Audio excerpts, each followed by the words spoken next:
Hello, everyone, and welcome to the Arrows Up podcast.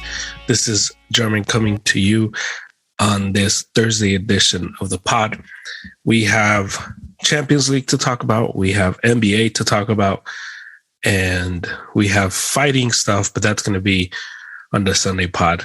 But just a little preview on the Sunday pod, we're going to do a lot of fighting, and a lot of the Canelo stuff is kind of getting ironed out. He rejected the PBC contract, and will be joining Matchroom and my guy Eddie Hearn for a 2-fight deal, and possibly longer, as reports of him doing the Zone pay-per-view is happening. So all that Sunday with Tito, with Adrian. And I think Harry might make an appearance, as he said he has a bone to pick with me. So we'll see what all that is about. Let's start with some Champions League / let's dunk on Barcelona. Let's start with Barcelona. Barcelona, who didn't make the Champions League, who got eliminated in the group stage. So they were dropped to the Europa League. And Today they had a game versus Napoli, as this is to get into the next round, and they tied 1-1. They were at home. They couldn't get the victory. Ferran Torres, the images of him missing him being completely destroyed are all out there.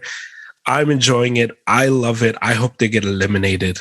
And obviously this is me as a Madridista speaking. So, yeah, it was a good day. If you're a Madridista, it was a good day for you, because there was that news of Barcelona falling, and really, it's a big loss, because even though it's a tie, dropped the opportunity to go up into Napoli leading is huge, because now you have to head in there into Napoli and win in a place that's A, is not easy, and B, as Xavi said, that his first 100 days feel like 100 years at Barca. So in the second point, it just makes it really difficult for you as a Barcelona team to go into a hostile place when A, your coach feels like he's been there a long time, and B, your team is not in good form at the moment.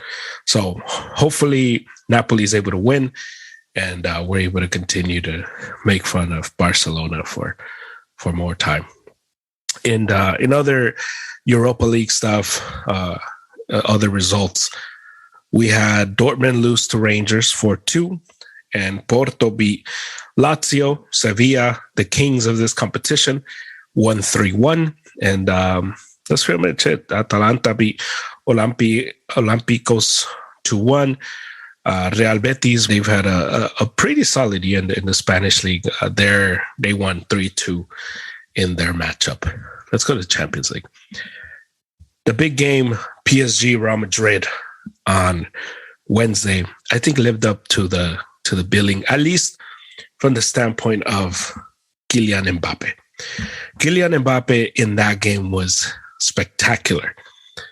I think he's still running behind Carvajal at this moment. Carvajal had a nightmare of a game trying to keep up with him. And Mbappe is one of these transcendent stars that he's going to make guys look silly. It's just what's going to happen. You've had Piqué, who's a good defender. Cristiano has made him look silly over and over again. Neuer, who's a great goalkeeper, has been made silly by Cristiano and by Messi. So it happens. Great offensive players make everybody else look, silly. And that's what happened with Mbappe and Carvajal. Mbappe was the difference maker. He's the one that created the penalty that Messi missed. His penalty got blocked by Courtois. And at the end, Mbappe was just the difference maker. Madrid went into that game looking to tie. I think they went in there looking to leave France 0-0 and go into El Bernabeu ready to go all in. And it showed. And you cannot give a team like PSG that opportunity, because they're going to get to eventually, and eventually Real Madrid got. And so Mbappe did his thing. He had a masterful goal. He was the best player, not just in that game, but in the entire 2 days of games. He was so spectacular. I can't speak enough of Mbappe. And if you didn't see it, if you can find a replay of it, you should, because the highlights are not going to do it justice. On the other side, Messi again was MIA, which was interesting. And, you kind of expected him with a better squad against Real Madrid. And although he's had his problems against Real Madrid ever since Ronaldo left, it was weird to see him not be just so involved. It was so interesting. It was so weird to see that, because although we've seen Messi disappear in Championship League games, it's one of those, he's so great, he's so good that you expect a different result every time. And that's not what we got. Messi was non-existent. He misses the penalty, and it was awesome. So heading into the second leg, one of the things to look at is Real Madrid's definitely going to have to come out swinging. They're definitely going to have to come out and be better. They're going to have to definitely come out and be more offensive. And I think that's going to open up a game. I think that's going to open up a game where both teams are going to be attacking. I think Real Madrid didn't attack PSG enough. I don't think they took advantage of the midfield advantage that they have.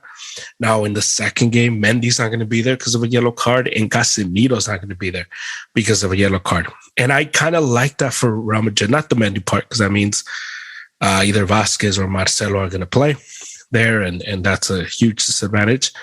But I like Valverde being there, because Valverde can play the defense, but he's also very offensive minded. And I like that, because I think Real Madrid's going to need an offensive attack to win. They're going to have to be way more offensive. And so it's going to be super exciting. In the other game, Man City did exactly what I thought they were going to do. They were going to roll Sporting. It was 4-0 at halftime. It ended up being 5-0. I think Bernardo Silva just scored another goal right now. It was just a ridiculous showing by Man City, just flexing their muscle. Salzburg and Bayern, it was close. I was totally wrong. Bayern, I don't know what's up with them. I don't know what's wrong with them. They're right now in a slump. And all that said, Salzburg played a good game. They had their opportunities. All that said, and Coleman got them with a wonderful goal towards the end to tie it. And they're going into Germany, 1-1, and all things pointing towards Bayern to win that. Inter Liverpool, which I think was probably the best game out of the two. Inter played really well. And what's plagued Inter and Milan as well when they played Liverpool is they get there, they make opportunities, they push the game, but it's Liverpool that's converting. And then that's the name of the game. If you don't convert, you're going to lose every single time. And Liverpool didn't look all that great. They didn't play all that great, but they converted. And that was the difference. And so heading into next week, we have Chelsea going up against Lille, the French team. We're going to have Man U playing against Atletico. We have Villarreal versus Juventus, and Benfica versus Ajax. And so 4 good matchups. Obviously, the best one out of those would be Atletico versus Man U on Wednesday. And we'll have a full breakdown of that. We'll have a preview of those games on Sunday as well, on the Sunday pod. Let's do some NBA. The NBA has reached its quote-unquote halfway point of the season, where the All-Star game is this weekend. And right now, the last game being played before the All-Star break, the Clippers are beating the brakes out of the Rockets, which is not totally surprising. Up until this point, some of the things to look at, obviously the big trade that happened with the Sixers and the Nets, I think is the big conversation point heading into the second half of the season, because we want to see how this team's going to look. The impact of James Harden on this team with Joel Embiid, who, in my opinion, has been the MVP up until this point. What's going to be the impact there?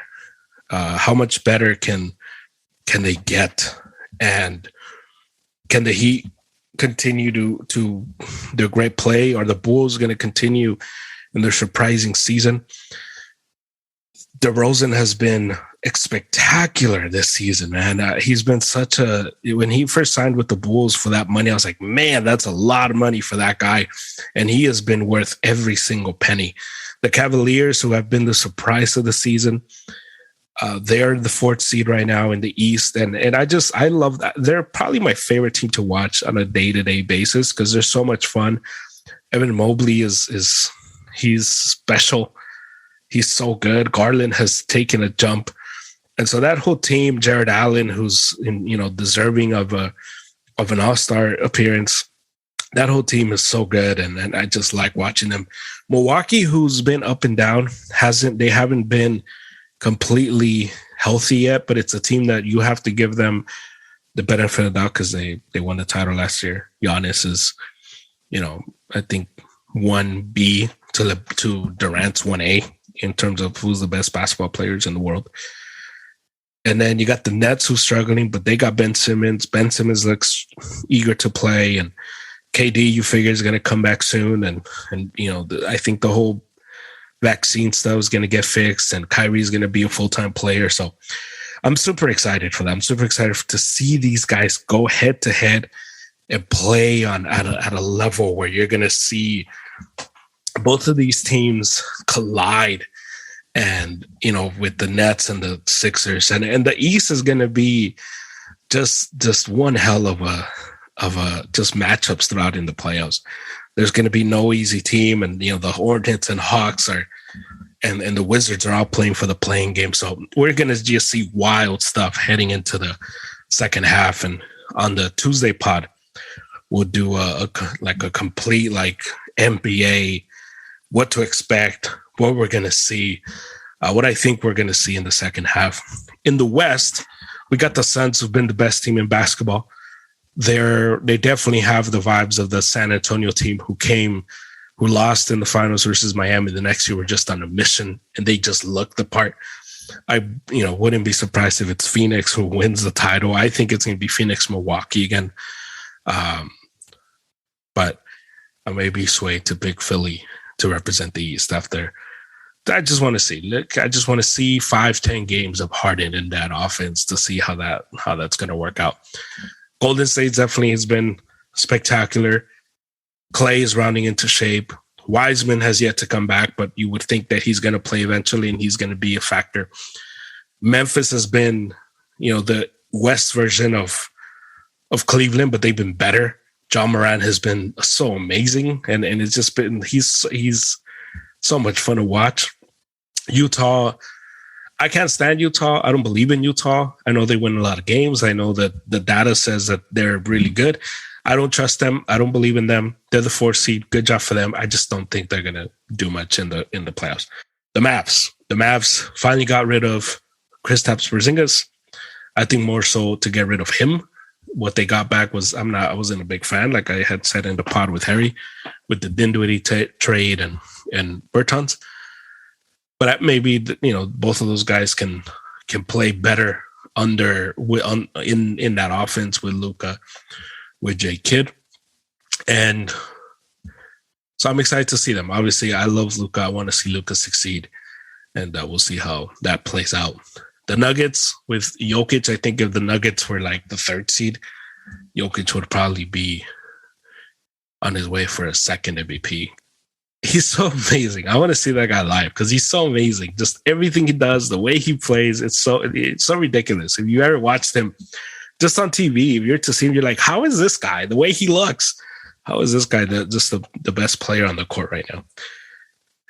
And let me do some Lakers stuff. The Lakers have been super frustrating. They beat Utah in a huge win yesterday. AD went down again. He's going to be out at least for weeks. With him, it's usually 6.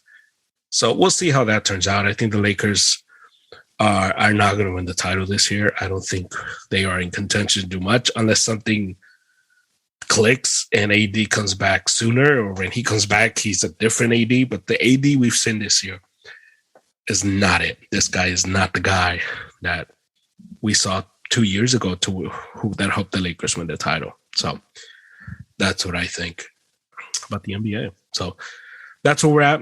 That's the pod. Very short one. Just want to get in here and do the recap of the Champions League. Do something to spring us forward into the NBA second half. And here we go.